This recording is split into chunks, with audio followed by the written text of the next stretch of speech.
The following podcast will contain spoilers, tangents, hot takes, and excessive foul language. Viewer discretion is advised. Enjoy the show.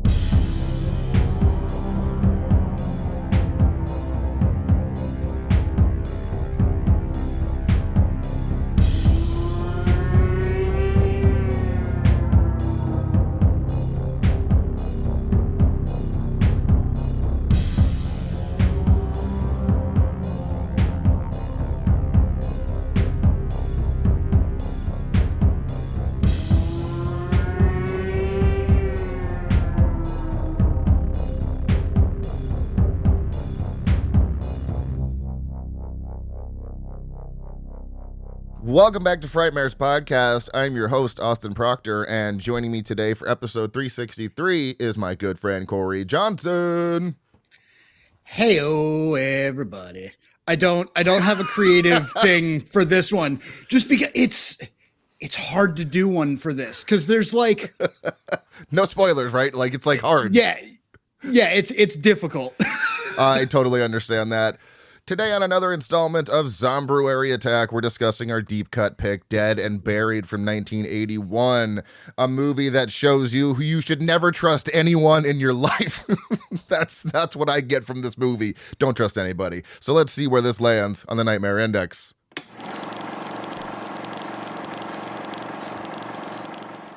Fucking weather's absolutely destroying. I don't know why, but like my face is so red, and I think it's because of the constant changes of temperature in Florida. My God. Yeah, and see, here in Nowhere Place, Virginia, I took a picture last night when I got home. I have a little thermometer in my kitchen to measure the inside temperature.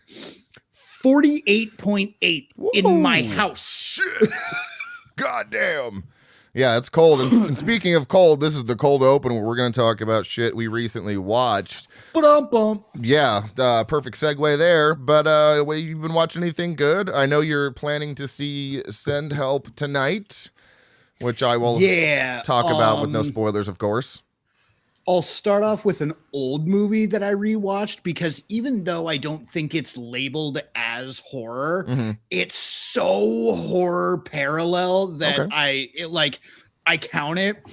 I watched Predator the other day, like the original 80s. Yeah. God damn it, that's a good fucking movie. It's so charged by masculinity, but yeah, it's pretty solid.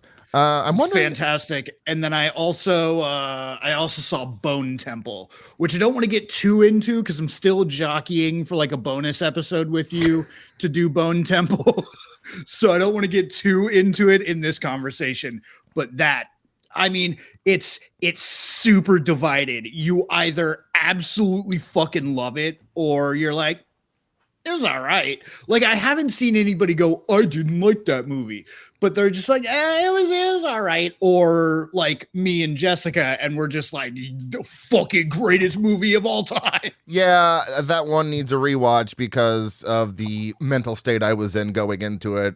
Plus, yeah, you were having a tough day. It was a rough day. Plus, with just how good the first one was, I knew it would be hard to match. And I still think it was great. It just was completely... It wasn't what I expected, and at this point with the 28 whatever franchise, I should have no expectations. Like, there should be no expectations because they're so wildly different. And so the only thing I'll say about it is Jessica and I walked out of the theater, and I looked her dead in her eyes and I said, how fucking dare Nia DaCosta make me think about the ethical implications of killing zombies. Right. This woman. And like have a genuine moral like dilemma in myself. Right. It was a really good movie. Yeah. Ralph Fiennes killed it. Jack O'Connell, I think his name is, killed it. Just visually striking. The whole the soundtrack. Even fucking Alfie Williams, who barely did shit this movie. Even he was great. Every single person in this movie fucking slayed. Yeah. On multiple levels, physically and figuratively. And the needle drops they had in this one were interesting because I I don't remember there being any tracks like that in 28 years. I'm pretty sure it was all score, but there were some some heavy needle drops that really amped up the movie. It's like, damn, okay. Arguably the best part of the movie. Yeah, that was a really good aspect of the movie. So let's see. I did mention I saw Send Help, which is Sam Raimi's first R-rated horror movie in over 20 years. Drag Me to Hell technically has an unrated release, but that was after the PG-13 theatrical release. And even that was 2009. It's been 17 years since we've got a horror man from this movie. And didn't miss. He does not miss when it comes to horror. He took two people on an island and made it horrifying, which, I don't know, it's so much more about the people than it is what's on the island. Because there could be anything on that fucking island. But the tension... There could also be nothing on the island. Right. And it's all a metaphor. Right. So it was incredible what he was able to do with, two people on an island. I mean, he did the same thing with Cabin in the Woods, Jesus. Evil Dead, a few people in a cabin in the woods. That was it. So he is a fucking master of taking such a simple premise and making it so good. And even his PG-13 Drag Me to Hell is a fucking banger. Yeah, it's good. Sam Raimi is Sam Raimi. When he's doing horror, he's usually doing it pretty fucking good. It was just nice to see him return to the genre after so many years, because a lot of the times, not every time, but there are some times when, or even later in a director's career, George A. Romero, his later stuff wasn't the greatest.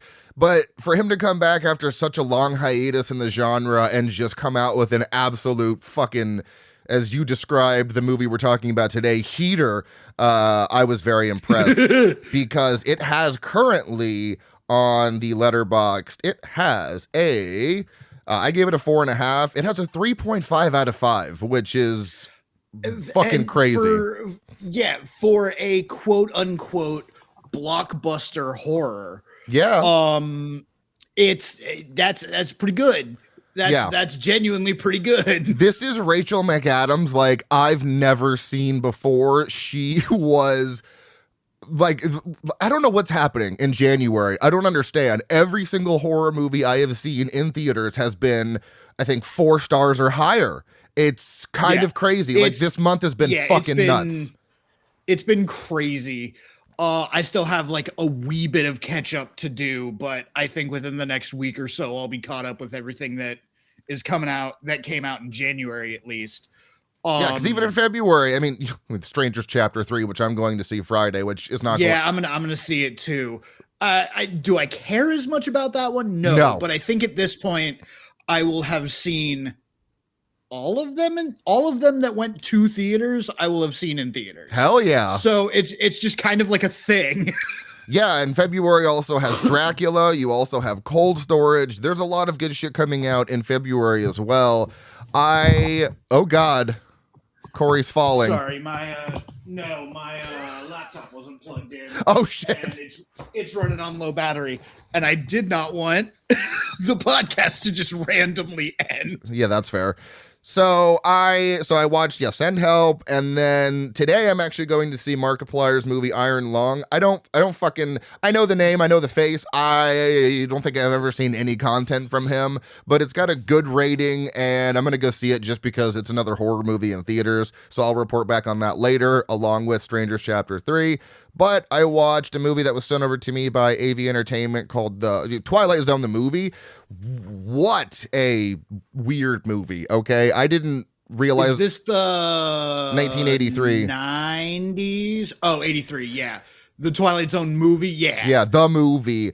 I guess I should have expected it would be an anthology, but I wasn't sure. So it was 4 separate shorts. The first one was very racially charged, and there were a lot of slurs. I was very uncomfortable. The second one was way too happy for a Twilight Zone movie. And then 3 and 4 just fucking hit. So it was a weird mashup of movies, but the directors that were involved kind of blew me away, because you have John Landis, American Werewolf in London, Spielberg, who did segment 2, Joe Dante, who did segment 3, and then George Miller, Mad Max director, did segment 4. So incredibly strong directors. And you can, once I knew the directors, I was like, oh, all these shorts make so much more sense now.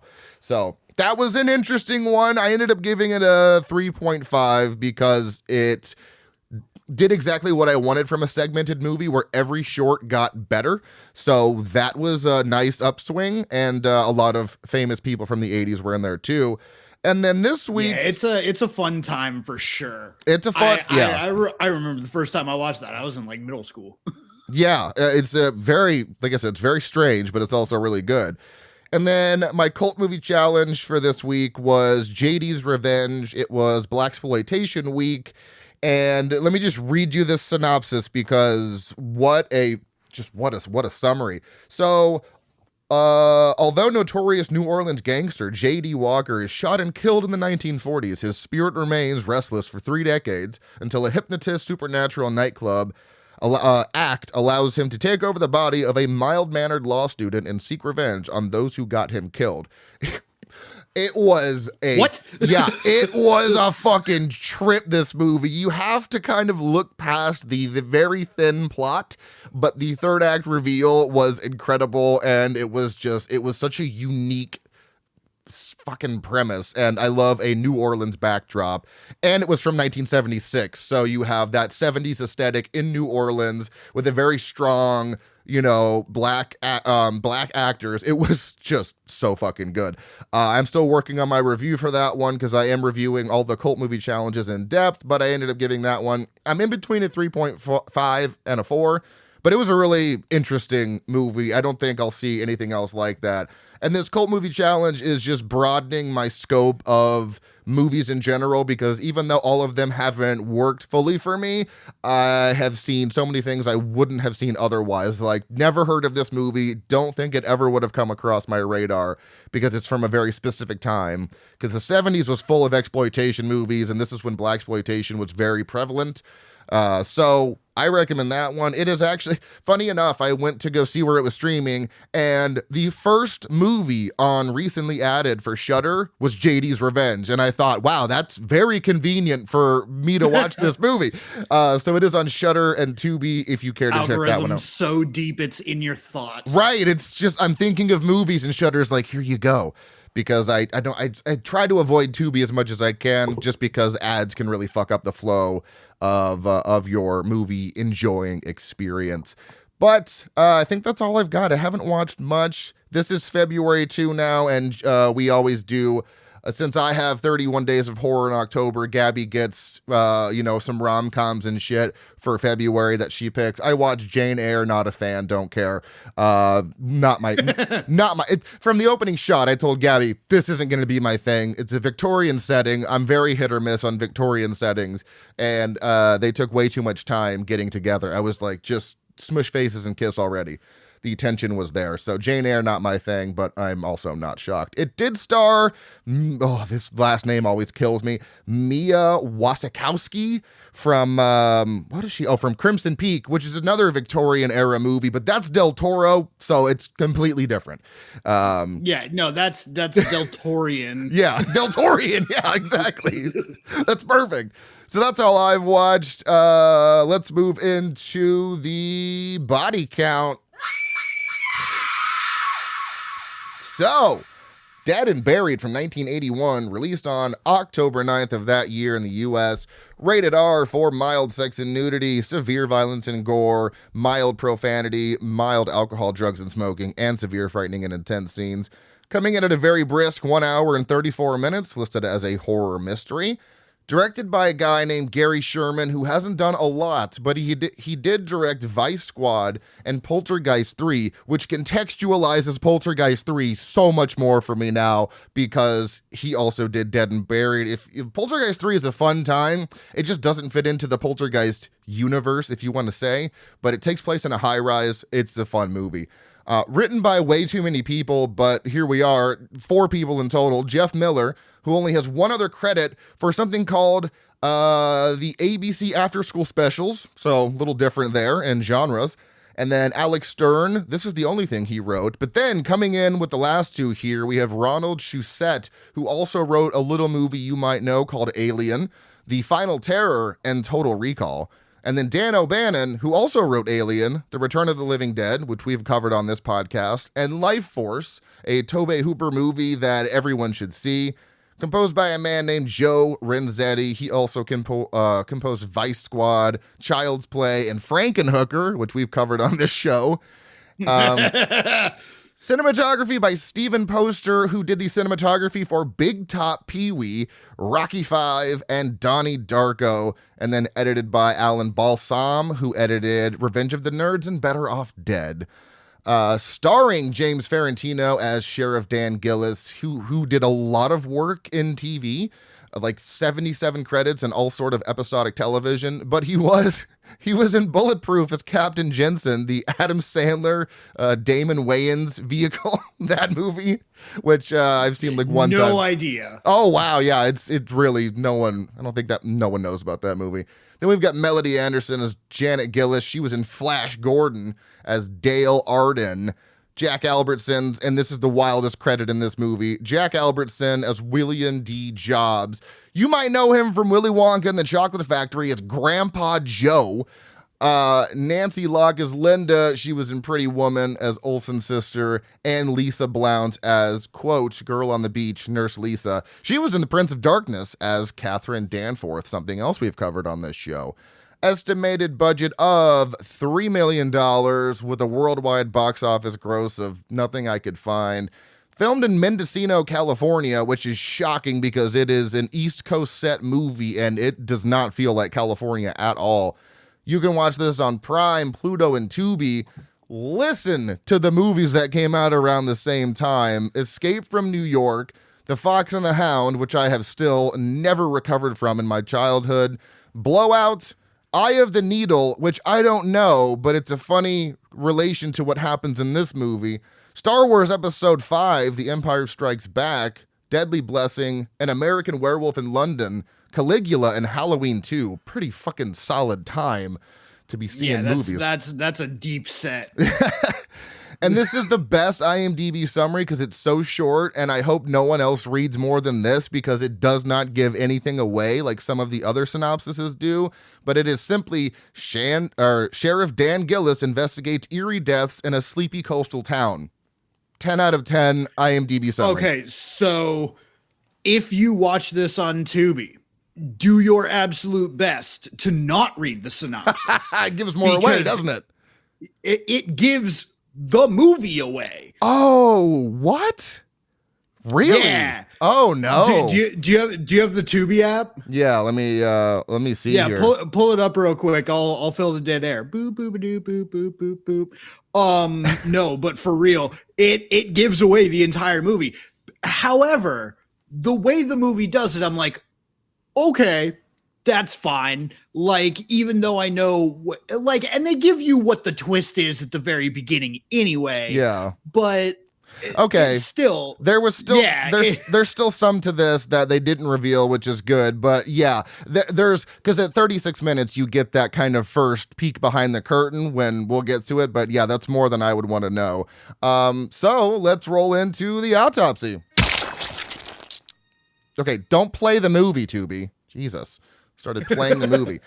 All right, Cory, so first time watch for you, second time watch for me, although I watched it 7 years ago and only saw that my rating was 4 stars, and that's why it was picked for this movie. Overall thoughts, what do you got? I hated it. That is not what you told me. No, I've been talking on the last handful of episodes that I've been on about, how sometimes a movie just hits, like it's right time, right atmosphere, right mindset. It on every level for me, this movie fucking worked. I had so much fun with this movie. Yes. It's funny though that you said this doesn't look like a California movie, because as I was watching the opening sweeping shots, I was like, is this the fucking beach from Greece? It's not. Oh, okay. They're like 500 miles away from each other. But I was like, this looks like the fucking beach from Greece. Okay. No, this I really appreciated what this movie did. It felt like the longest Twilight Zone episode ever. Fair, yeah. But in the best way. Okay. And we'll get into it, but like even the things that I was like, wow, that's kind of corny. That's a little cheesy.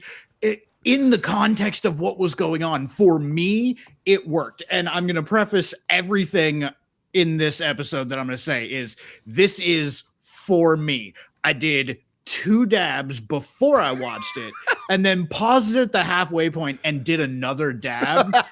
And the entire journey of this movie was just absolutely pleasant for me. There were things that I know for a fact weren't probably intended to be comedic that I was losing my shit over. I'm very excited to hear those because I feel like they were definitely trying to play it straight in this movie. So overall thoughts for me, I think this is a true gem that is not talked about nearly enough. You have a small town with a slow burn descent into madness, a heavy influence of mystery and a dash of thriller thrown in as well. Strong performances, fun effects, and an engaging story are the driving force behind this masterclass of tension. That is my opinion. So the setup here is pretty, I mean, fucking pretty intense if you ask me, because right away there was a sense of kind of like melancholy. You have this small town backdrop, the soft piano, the opening on the beach. It all felt kind of somber, like something bad had just happened or something bad was about to happen. And I was right. Okay. Like, So, okay. It's really funny that you say that because I was watching this opening crawl and you say it feels like something bad just happened. And the way I felt like this opening crawl was, it felt like the end of a movie, like that final transition out. And then it opens on a freeze frame. Yes. Where the normal inverse is it ends on a freeze frame. And it does that. Yeah. Plot twist. It ends on a freeze frame too, which I fucking love. It's one of my favorite tropes because it's absolutely zero effort. And if done correctly, it's always fucking cool. So you get this opening crawl and it opens on a fucking still. And I'm like, this feels like the end of a movie right now. Like, what's going on? So for you to say it feels like something bad just happened, it's the end of a movie where nothing got resolved. And I'm like, all right, this feels fucking cool. That's what leads it into like the kind of Twilight Zone-y bit. Yeah. Is because it just automatically feels off. Yeah, it just feels uncanny. Not necessarily like there's something wrong, but like there's just something about this that just it's not on the level. And I can't explain it yet, but it's not on the level. Yeah, and we get that answer to it did something happen or will something happen because something happens very quickly. And it did I think at the 8-minute mark. Yeah. Very quickly, because it did seem like a softcore porno was about to begin when Lisa met Freddie on the beach. Like, I was like, I was about to text you and ask if you had me watching softcore porn. Yeah, because he's just taking pictures of birds, and then Lisa pops up, who is just fucking just pure 80s goddess. And it got to her face, and I said out loud. Now I had to whisper it because Jessica was already asleep, but I was like, "Holy bangs!" Yeah, like bangs, man. She's and then she's like, "Am I pretty enough to be a model?" So he starts taking pictures of her, which is kind of funny given the fact that the town is taking pictures of the people that they're killing. So I thought that was a fun way to start it by having her picture taken. And it was all a ploy. You had all of these other townsfolk, I assumed, ready to strike. They attacked Freddy and started taking pictures of him with this. God, that one guy's setup with the 4 fucking lights on it was insane. And then that was hilarious. And then they just string him to a pole on the beach with fishing nets and light him on fire. Like, what an opening. Because, I mean, did you have any thoughts? Because my brain was just, I didn't know what to think. I was like, what the fuck is happening? No, so like I told you before we got recording, this movie just had me gripped. Like, it had me in a chokehold the entire movie. Because at first I was like, okay, like, I know this is supposed to be a horror movie, so either both of these people are going to die or this woman is going to kill this man. Like, like, those are the only two things that's going to happen. And then you have like a mob of people that just show up, which, by the way, is one of my favorite parts about this movie, because it we'll get into it. It happens like multiple times, but truly and literally out of nowhere, these people appear. And each time it gets more and more sinister. They just fucking materialize out of the shadows. They do. And it's so fucking good. And it makes it so eerie because it's not like a single spooky thing in the shadows. No. It's like, yo, there's a mob coming after you, like Frankenstein's monster style, pitchforks, torches. Literally, they're lighting you on fire.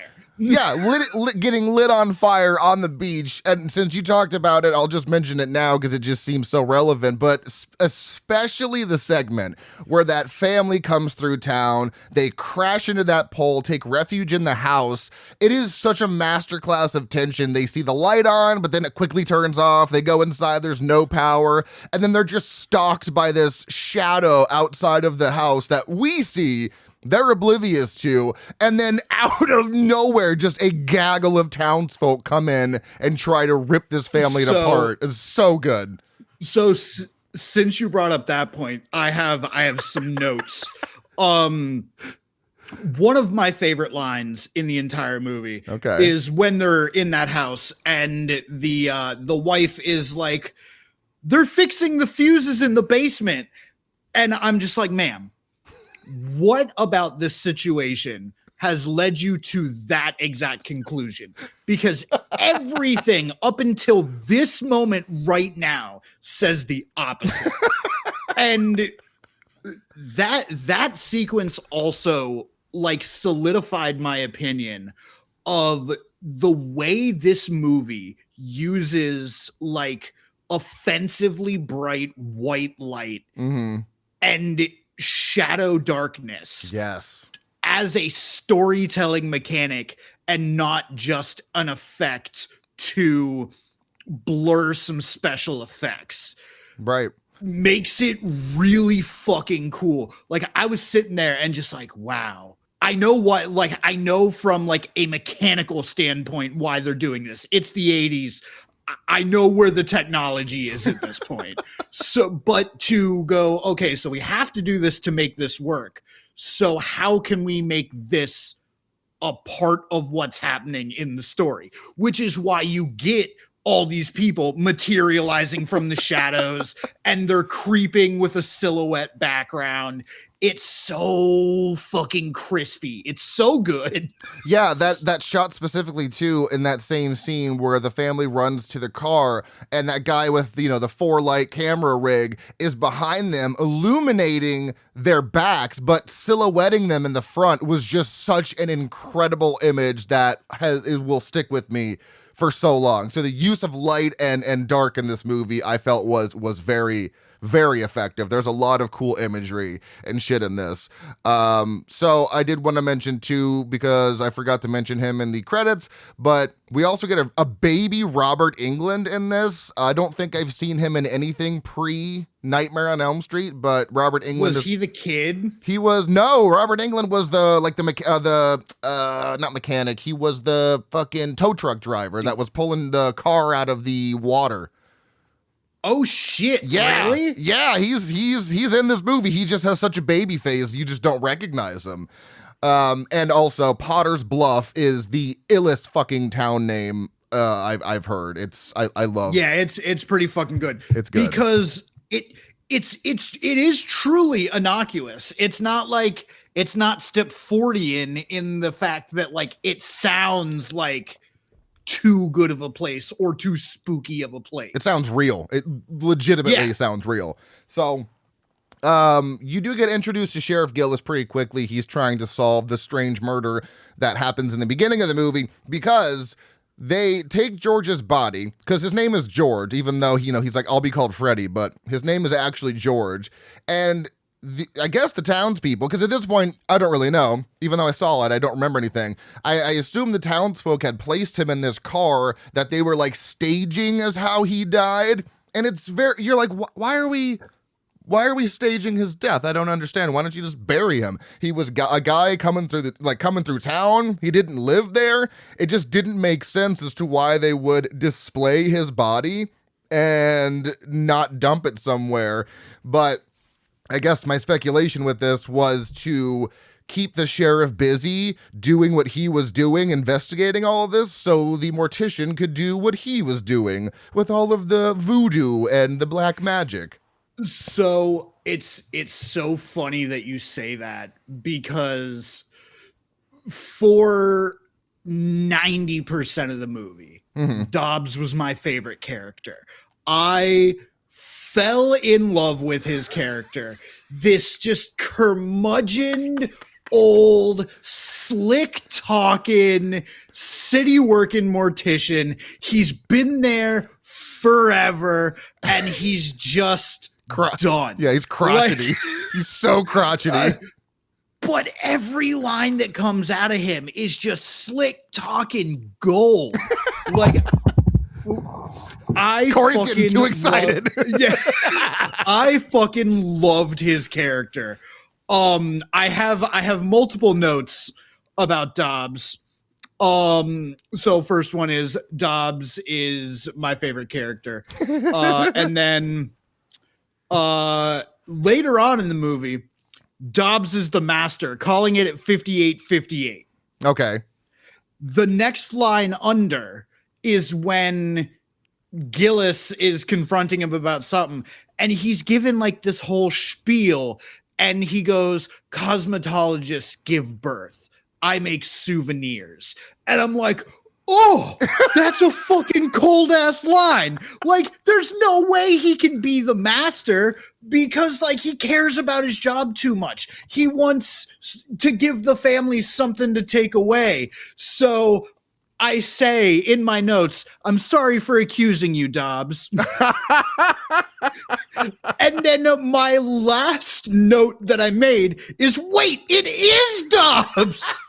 So you didn't suspect him, and then you did, and then you went back to, or what was it? 100%. Wow. Yeah. No, okay. Yeah, it was a huge flip flop.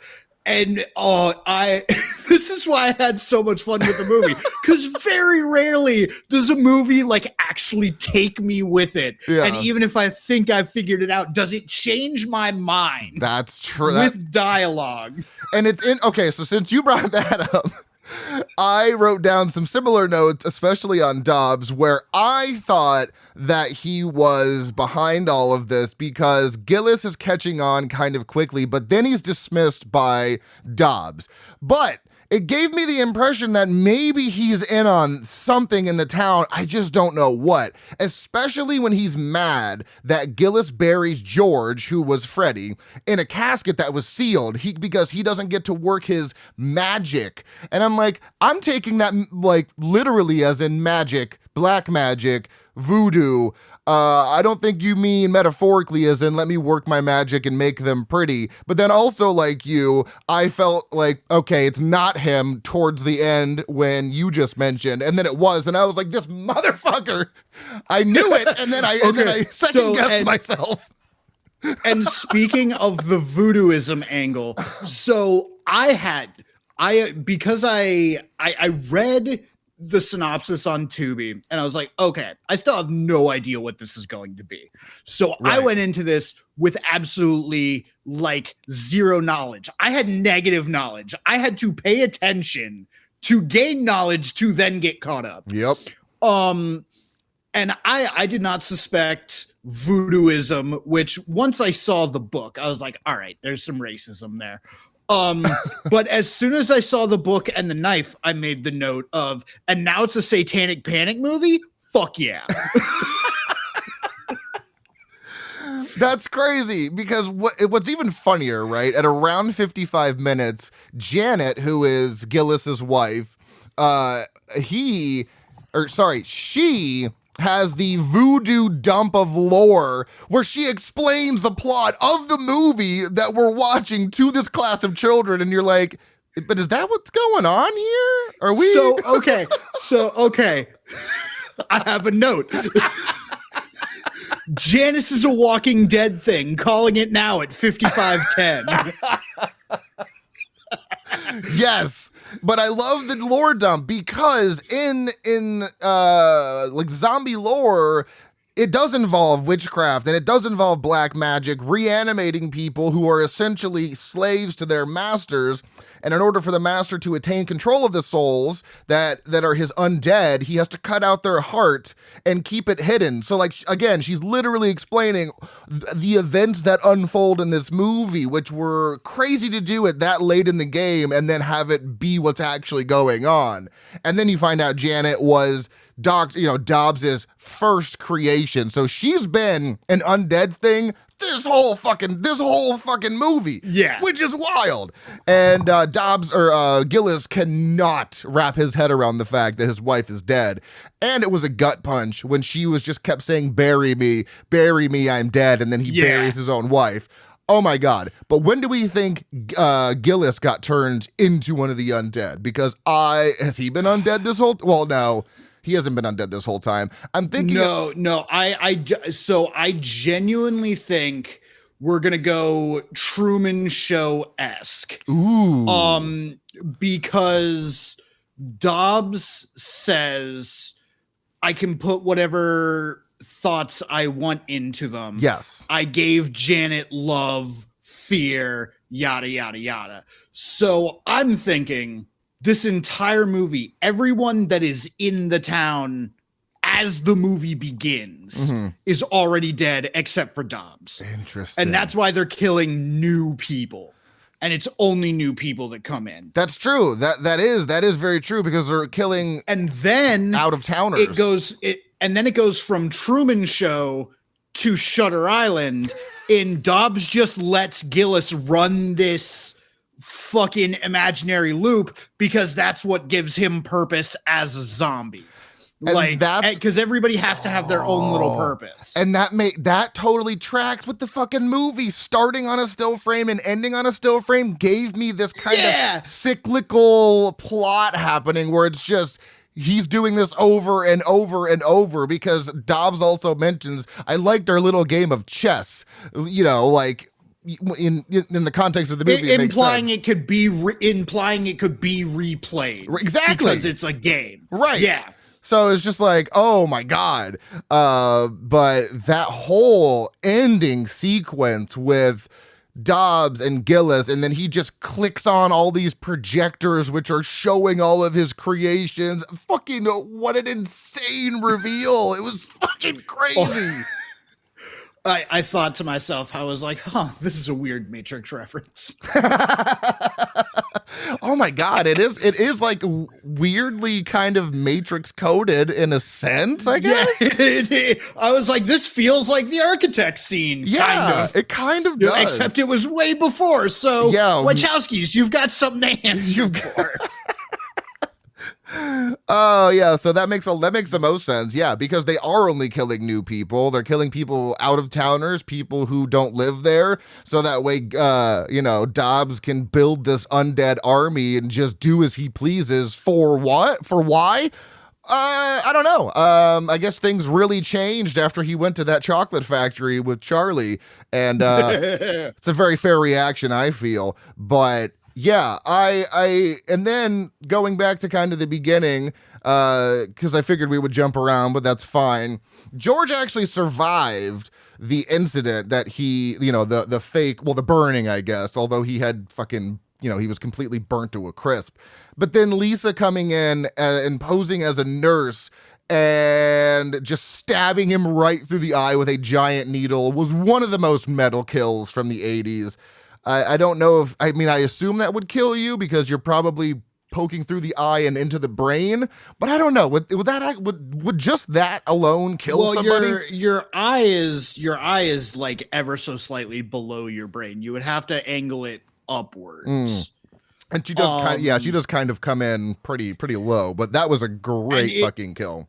And honestly, your eye, the muscles in your eye when you're thrashing around would probably break the needle off and not allow it to go any further. But yeah, no, it's disgusting, but it would not kill you. Okay, but it was a great way to actually kill him. And then, of course, in 36 minutes, you get a plot twist because George has come back, now going by his fake name as Freddy, and he's told to go help that family that comes into town getting some gas. And of course, that's when we have that just incredible sequence of the family driving through all the fog. And I love the use of fog in this movie, or I'm assuming it was just a bunch of smoke machines. But so one of my other notes is I was like, man, that's a lot of carcinogens. Because whatever they're using for that it's not just some like glycinate that they're put like syrup in a fog machine. Like they're having to chemically create that smoke. I assume. I think there's something in the trivia about it, which I'll get to, but if they did happen to just find all of that fog for free, good for them, because that's great. But it just gave it gave it such an atmosphere of this town feels wrong. Like you said, something feels off. It's uncanny. And you've left out arguably the most atmospheric kill. Which one? The second kill of the drunk sailor man. Oh, yeah. Just walking out on the pier, hiccuping and saying, I've always been around boat my entire life. You don't go sailing, mister. He's hilarious. Yeah. And they come out and then they just and it's so I realized all of the kills have very exclusive head trauma. Correct. So Dobbs can do more things, which is fucking phenomenal. And I didn't even realize until the very end of the movie, because I was thinking about, I was like, who would be my favorite characters? And it's a tie between Dobbs and the drunk sailor guy. Okay. Because he's only there for like a moment. And then when he's driving some other character around. There's a hitchhiker. Yeah. Yeah. The hitchhiker. Yeah. There we go. So, but he's only in the movie for a brief second, but he's so hilarious. That's one of those things where I was like, I don't think this is intended to be funny. I think this guy is truly trying to straight act a drunk. Yeah.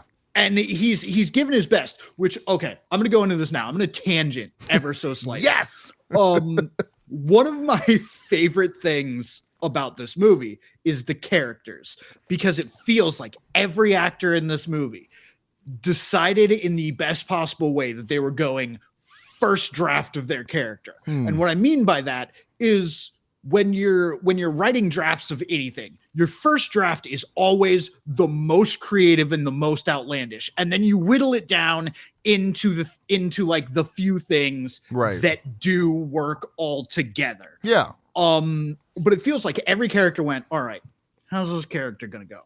This. And they stuck with it. And it worked. It made certain interactions super fucking hilarious. Like, so you get the one woman who is alluded to be the ringleader at the beginning, the one waitress in the beginning of the movie. you see her come up and she lights the match to light George on fire. Yeah. And then they give her this big like hair reveal and stuff. And you're like, all right, that's fucking spooky.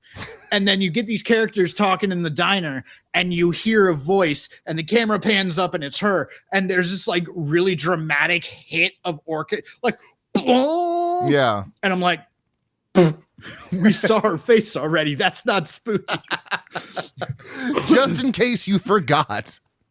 Yeah, just in case you forgot. 85 seconds ago. Yeah, just, you know. And like Dan Gillis is seems like he's trying to play like all American good cop man. And he's it's so he's the only one that's that dramatic. Yeah. He's so dramatic with his acting. And it's so strange. It's funny though, because I think for a low budget 80s flick B movie, I do feel the performances were better than most, because usually and that's what I'm saying is like none of the performances are bad. It's just every character is almost overly unique. Right. Even the background characters that get like one line, they're like, I'm delivering this fucking line, baby.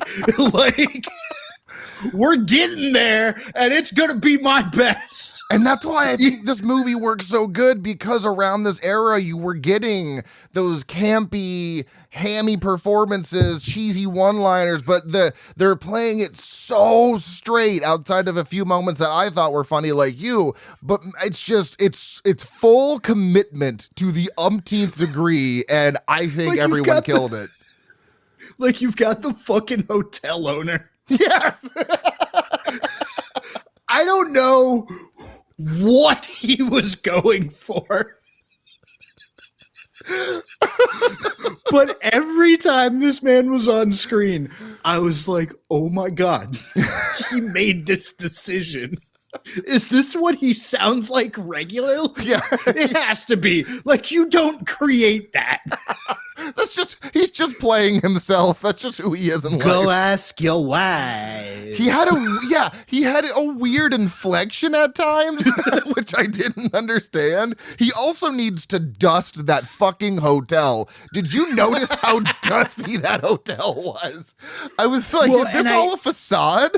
What's happening? And I think I'm going to give the movie like probably more credit than it deserves.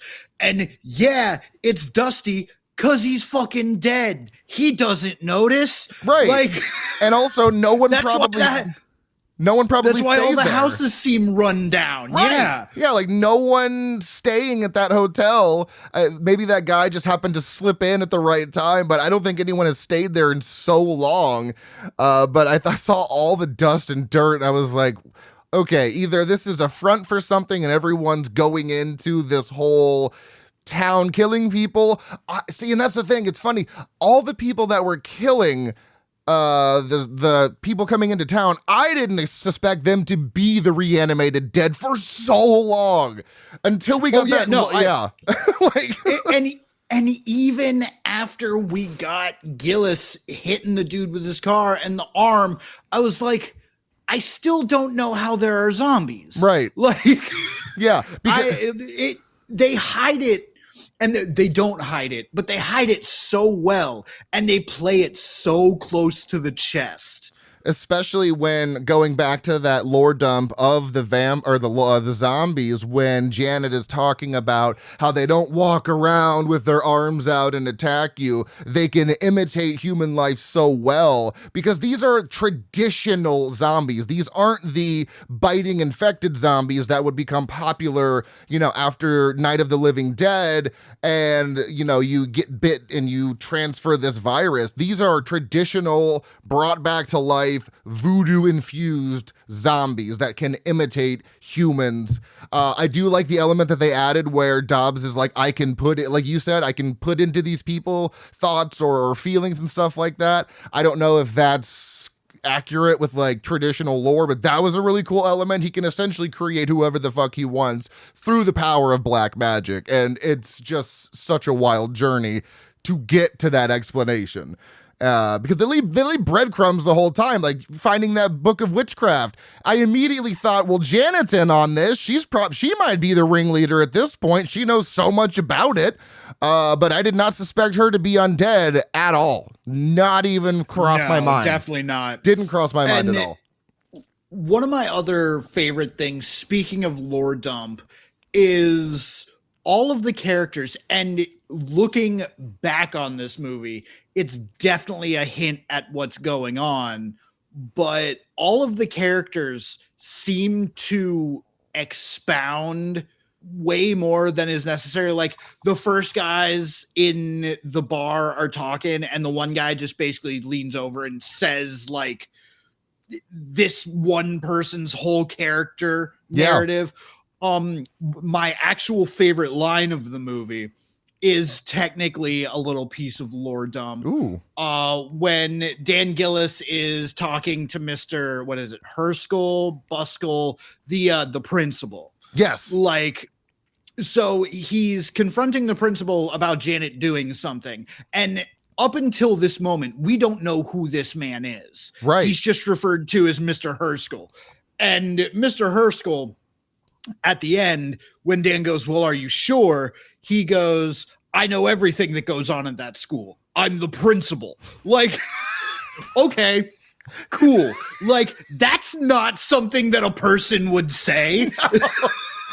And I didn't even realize that until you pointed it out, but that is a very bizarre statement to say. Humans don't speak like that. So it's like that one extra thing that's like, oh, everybody's dead. They don't have a whole functioning brain. They don't. So obviously they're just going to say bizarre ass shit. Yeah, that's not going to make sense in a lot of ways. Obviously, I think he put the most into Janet because that was his first creation, and I feel he wanted to make her as human-like as possible. But going down and getting all these bodies, he probably had such limited time that he was just trying to crank out more dead people. So I do think his first creation was, he probably spent the most time on it perfecting Janet because he knew she was the wife of the sheriff in town. And so here is my headcanon for this movie. All right.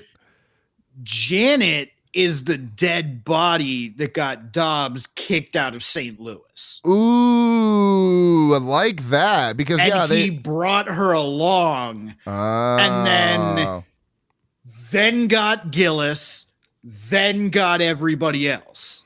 Okay, yeah, I like that because Gillis is the only other one that has like semi like goal oriented thought instead of like just do the thing that we always did, right? Which is why he has like the breakdown after he realizes like he's also dead. Yes. Okay. So I think that's the sequence. I think Dobbs brought Janet married Gillis, then they got Gillis. And because he was the chief of police, sheriff, whatever he was, that gave him license to get everybody else. Because now every death, he would bring Dobbs out. So it's like, he's bringing me to all the perfectly good bodies. Right. Because some of them he's just going to leave dead because he doesn't want to fuck with them. But all the others that he thinks he can like do something with, I'm gonna do something with, and especially with that hitchhiker girl, the scene where he's reconstructing her face was edited together so nicely and really just looked pretty authentic. I am genuinely still trying to figure out how they did that eyeball where he put the eyeball in, because that looks like a real human person. And he's just putting an eyeball in, and that effect looks so good. My only thing that I could think of how they did that is a really well-placed camera angle and really well-placed mirrors.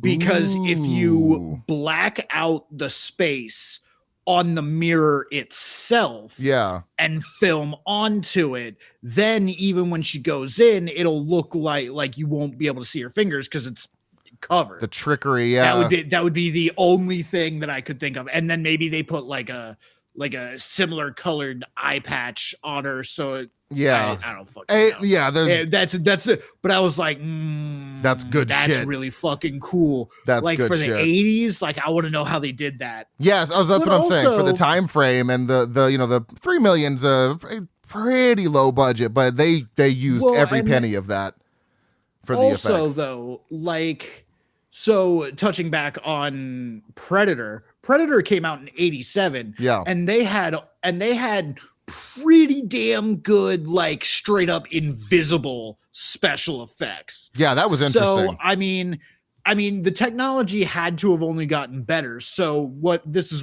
81? 81, yeah. So 6 year difference. So in 81, I mean, they probably still had like something really rudimentary, like visual special, like computer generated effects. Yeah, it was very impressive. I did enjoy all of the practical effects. There was one practical effect that really looked fake, but I didn't care. It was the scientist, I want to say. The guy who Gillis sent those little specks from his bumper. Yeah. And when they go to like put something up his nose and blow the acid. Yeah. And then you cut to his face, which is clearly so fake, but I didn't give a shit. I was like, it just added to the charm and uncanniness of the movie. I also want to know, like, so that character in and of itself is bizarre. Okay. Because this is structured to be like a small beach town. Right. Who is this scientist? Yeah. Where is this science lab? What kind of scientist is he? Like, he has what look to be chemistry supplies, but he's analyzing skin samples. Yeah. Like, what is going on? I guess. Or is this just supposed to be like a stereotype character? Like, you've got the cop, the scientist, the priest, blah, blah, blah, blah, blah, blah. Like, is it just a stereotype character that they were like, let's make it work? Or I just want to know the thought process the reason behind that character, outside of how do we introduce the thought of there being zombies. Yeah, because that's all he really is a vehicle for right. Explaining that there are zombies.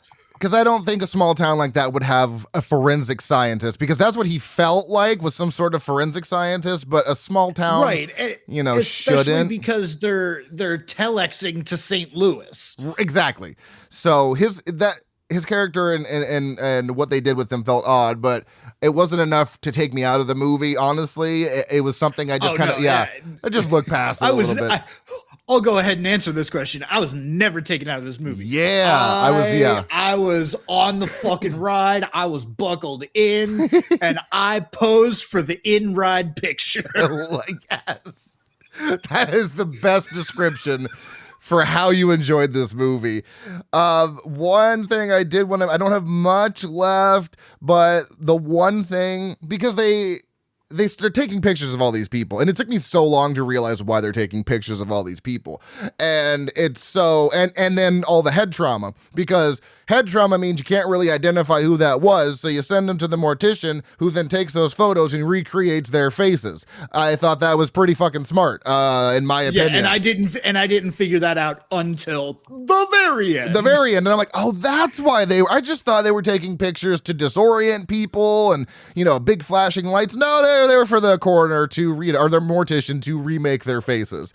So, I mean, this movie is fucking wild. There's not really a core fear for me, but I did write down just not being able to trust people who are placed in positions of high responsibility, and sometimes nothing is as it seems. The facade. Yeah, just it's a very like agoraphobic, like you can't trust your own neighbors type shit. Exactly. And that's it. Yeah, just the overall paranoia.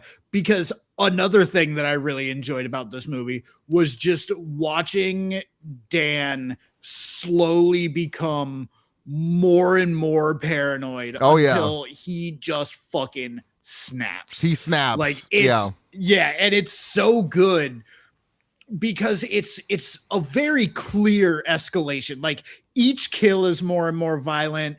Each outcome of the kill is more and more bizarre. And with that, you get to watch Dan realize how fucking not acceptable and right of what is going on is. And it's like, it almost upsets me to be like, man, I enjoy watching you suffer. But my enjoyment of watching him suffer outweighs that just a bit. There was that one bit of dialogue when he found out that one of the bodies went missing, and he was like, murderers, body snatching? What the hell is going on in this town? It's like, I don't know, buddy, but you better get to the bottom of it. Just full commitment. So since this is an earlier zombie film, it really doesn't lean into any tropes or anything. It just tells a story about traditional zombies.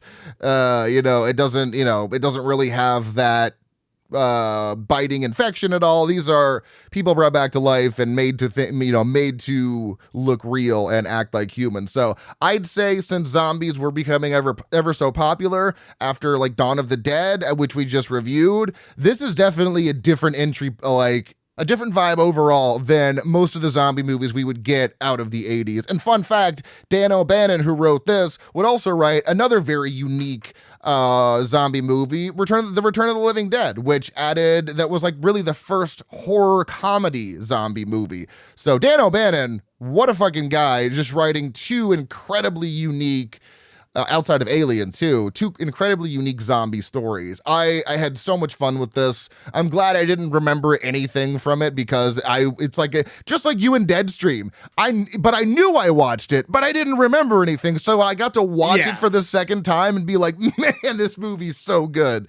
God, it was a lot of fun. Yeah, this is definitely, like, if you're gonna watch this movie for the first time and you want somebody else to watch it with, like, try and get however many people you can together to watch this, because this movie is just a classic hoot.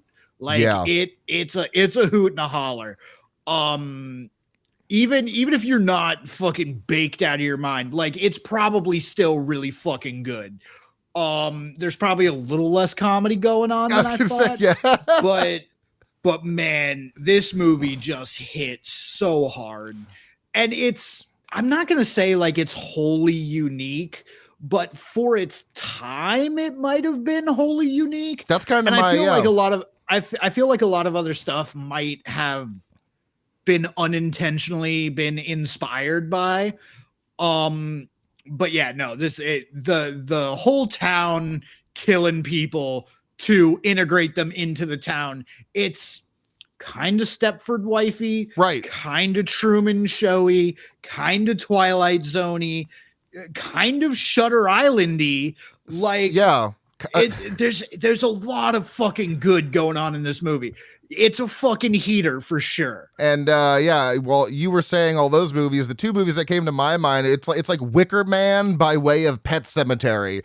That's the best way I could put it. It's just it's like an amalgamation of all these movies, some previous to it, some that would come after it, but it's so unique. And that's kind of like my hot take, is I think this is one of the most, for the time and what was coming out around the time, one of the most unique take on zombies, even though it is the traditional lore. I just think it's truly underrated. I hear no one talking about this. And do people mention it? Sure. But in my circles, it is not something that is brought up. It is just I do think it is genuinely a masterpiece of a movie, and that's kind of my hot take here. But other than that, I think I've gotten through all of my notes. If there's anything you would like to mention, hit me with it now, or we can move on. Do I have any more notes?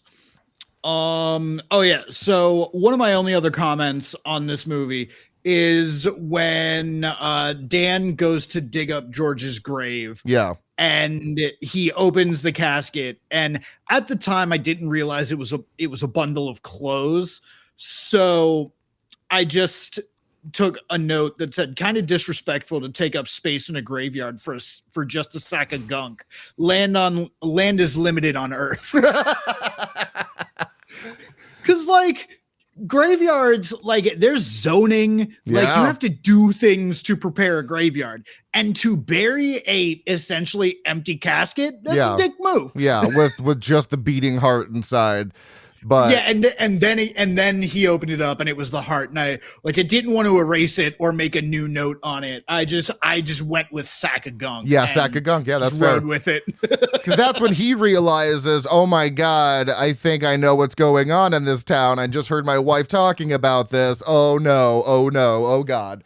So, yeah, that is Dead and Buried from 1981. Let's hit this final cut. Taglines, there were a lot of them, but only 2 of them I thought were strong. I do like Potter's Bluff is a nice place to visit, ... but you don't want to die there. And it will take your breath away, ... all of it. Couple bits of trivia. It was very limited. There was only like 20 pieces of trivia. Stan Winston's special effects went beyond creating gore for the film. The figure in the full body cast lying in George Lemoyne's hospital bed was a mechanical dummy built by Winston. The lifelike detail and elaborate movements the dummy was rigged to make gives the appearance that it is a real person and makes the infamous needle eye stabbing all the more startling. During film, I also thought to myself, why would you full body cast a burn victim? Right. That because you gotta treat burns daily. Right. And you can't do that in a cast. No. That's something's wrong with that. Suspicious. During filming, director Gary Sherman purposefully avoided letting the color red be visible in any scene, so the sight of blood during the murder sequences would be all more shocking. Sherman even went as far to have the taillights of the vehicles replaced with purple lights instead of normal red. And so here we go. Okay, Gary Sherman intentionally chose foggy weather conditions in which to film while on location in California. The film setting is supposed to be Maine, and the locations look mostly like northern New England when the weather was foggy. In addition, Sherman liked the ominous mood the gloomy weather created. So that not even smoke, they legitimately just got lucky with the fog. That's incredible. Fair enough. 80s, they're really going too far in the 80s with just using practical effects. It's a bit much, but I love it. No fun goofs that I could find. Rated 6.5 out of 10 on IMDb. For our purposes of the Nightmare Index, that is a 3.25 out of 5. 3.4 out of 5 on Letterboxd. 71% on the tomato meter. 59% audience score. This is why I don't trust Rotten Tomatoes. What did you give this, Corey? I gave it a 4.5. Holy shit. I did bump my rating up as well to a 4.5 out of 5, which means this is another Frightmare certified slap. Holy cow. We are on a roll, and that gives us a Nightmare Index of 3.91. So this is sitting very comfortably in between Dawn of the Dead at a 4.35 and We Are Still Here at a 3.69. It is number 3 on the Nightmare Index, so that's actually fucking incredible. I'm so glad you enjoyed this movie as much as I did. I am too, because not that you don't recommend good movies, but as the movies get older, you and I tend to have somewhat differing opinions. Yeah, for sure. And that's okay. But first 5 minutes of the movie, I was like, yeah, I like this movie. I like this. I made the decision in under 10 minutes, and okay, so you were saying, I try not to watch on Tubi because of the commercials and it ruins the experience. I enjoyed this movie so much, did not mind the commercial breaks. Oh, see, okay. I mean, I guess it does depend on the movie, if you're really enjoying something, for sure. But the first commercial break came on and I was like, oh. I took a breath because I was gripped for the movie. Yeah, so you're I need a break. I was so focused on it. So commercial break happened and I was like, okay, let me sit on that for a second. Similar movies according to IMDb: Butcher Baker, Nightmare Maker, The Prowler, Night of the Creeps, The Howling, and Wolfen. Similar movies according to Letterboxd: we have Sinister, Dead Silence, Midnight Meat Train, The Autopsy of Jane Doe, and The Texas Chainsaw Massacre 2003. None of those movies are like this movie, but what do I know? I'm just some bitch. The only reason they say Sinister is because there's a fucking film movie camera going on. Yeah, that's exactly. Let's do some funny reviews here. I've come locked and loaded with my standard 5. So what do you got? My algorithm for the letterboxd reviews on these was just serving me fucking paragraphs. Yeah, same. So I've only got same. So I've only got 4. All right, I'll go first with then. with one special review. Yeah. All right, I'll go first then. 3 stars from JD's Watching. Moral of the story, if your coroner's been disbarred from a previous jurisdiction, it's probably a bad sign. Just saying. A half-star review from Mulholland Noir. Ooh. This film was so boring, I almost fell asleep. More like, Noir, you dumb. This movie was great. I don't understand how anyone would fall asleep during this. So, 3 stars from Sci-Fi Wasabi. Grandpa Joe really lost it after Charlie kicked him out of that chocolate factory. And you know what's hilarious? Up until I started reading these reviews, had no idea that that's who that character was. Didn't put it together. Nor did I look at this character and go, you know what? You really fucking look like somebody. I'm just like, oh, it's Dobbs. Of course it is. The only time I got suspicious it might be Grandpa Joe was at the end reveal. A certain sentence he said, I was like, I recognize that voice, but I don't know what it's from. And then I saw Grandpa Joe and said, oh, okay, got it. Not to be this guy, but I just thought it was like an old New York Jewish man. Like, I didn't think it was Grandpa Joe. Yeah, I didn't think it was Grandpa. It was like an old Hollywood Jewish actor. Yeah, that's fair. That's fair.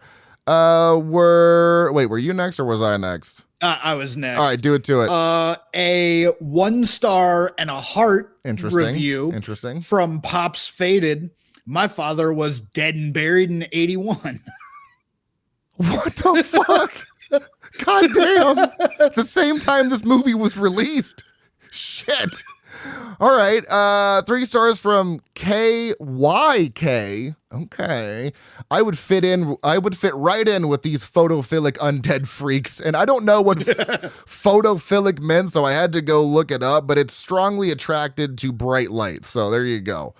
Sorry. I was going to say cameras. Sorry, organisms, particularly plants or insects that thrive in and require strongly bright light. Yeah, so whatever. But I thought that was funny. What do you got next? I'm going to pronounce this name as best I can. Gotcha. Because I don't think there's actually a pronunciation for it. Benkei. A 5-star review. Ooh. Quirky and cool for the real horror girlies. Have yourself a girl dinner and watch this movie. 3 stars from Noel Penaflor. I just assume every tourist town is like this. Come to Orlando and find out. Was that your last one? No, this is going to be my last one. Special guest appearance. A 3-star and a heart from Eric Cloud. Okay. Dead solid little Twilight Zone style thriller with some great performance and practical gore effects. Would make a great pre-show to Halloween 3. Interesting. Oh, it really would. Oh shit. Now that I think about that. Okay. My last one is they did a little funny review and then like paragraphs. So I'm just going to read the funny review, but 3 stars from Grumpy Mustard. Instinctively kept waiting for bad things to happen to Grandpa Joe simply out of spite for that character. Fuck you, Grumpy Mustard. Dobbs was the best character of this movie. I don't care that he was the bad guy. Yeah. I loved him from the second I saw him. Yeah, he's one of those villains that I'm like, I'm glad you're winning. This is fun. This is so much fun. Especially because it's revealed that he's been the puppet master for the whole thing, and it's all fake anyway, and we're just watching his town. Yeah, because fuck it, why not? He got disbarred and was like, you know what I'm gonna do? I'm gonna go have some fun. So if you enjoy the show, please rate and review on your favorite podcast app of choice. Follow us on Facebook, Instagram, TikTok, Slasher Threads, and YouTube at Frightmares Podcast. Our email is stayspooky@outlook.com. And until then, stay tuned and stay spooky.